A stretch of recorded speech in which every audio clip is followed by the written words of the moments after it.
Hello, friends. Welcome back to HR and Other Talks.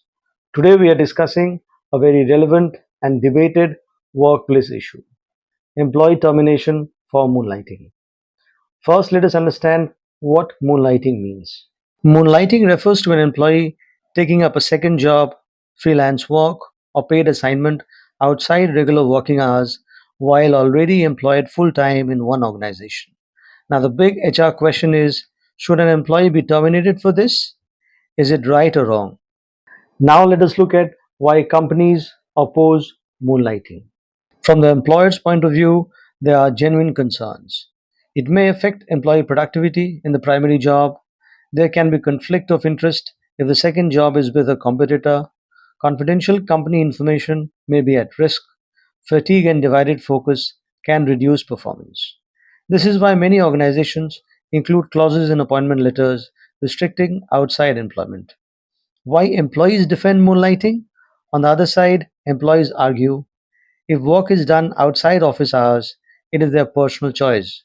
Rising living costs push many people to earn extra income. Freelancing helps develop new skills. As long as primary job performance is unaffected, it should not be a problem. So, is termination justified? Termination may be justified only when company policy clearly prohibits it. If the organization has a well defined and communicated policy against dual employment, taking up a second job constitutes a direct breach of contract and company rules. Employee hides the second job. Non disclosure or deliberate concealment, especially when transparency is expected, raises concerns around trust, integrity, and ethical conduct. There is proven conflict of interest.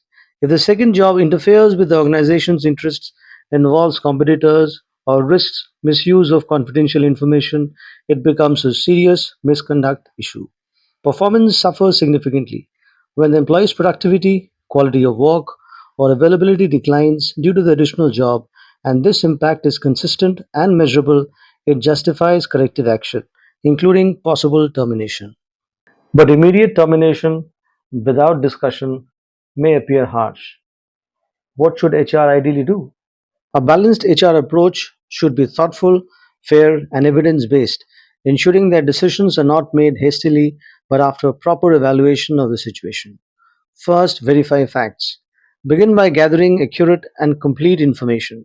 Avoid assumptions or hearsay.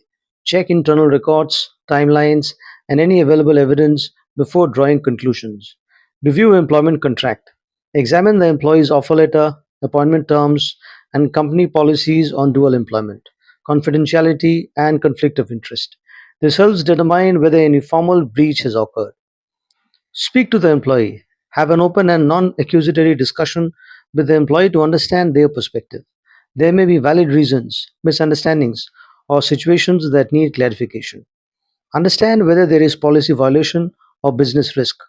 Assess if the situation truly violates company policy or poses risks such as conflict of interest, data security concerns, or reputational impact. Consider warning before severe action. If the issue is not serious or intentional, a formal warning, counseling, or corrective guidance should be the first step. Termination should remain a last resort, used only when the situation is serious or does not improve despite intervention. My view is that moonlighting is not always misconduct. The core of the issue lies in transparency, trust, and impact on work, rather than a mere existence of a second job. If an employee is open about their engagements, maintains ethical standards, and continues to deliver strong performance, then imposing a blanket punishment may be disproportionate and unfair.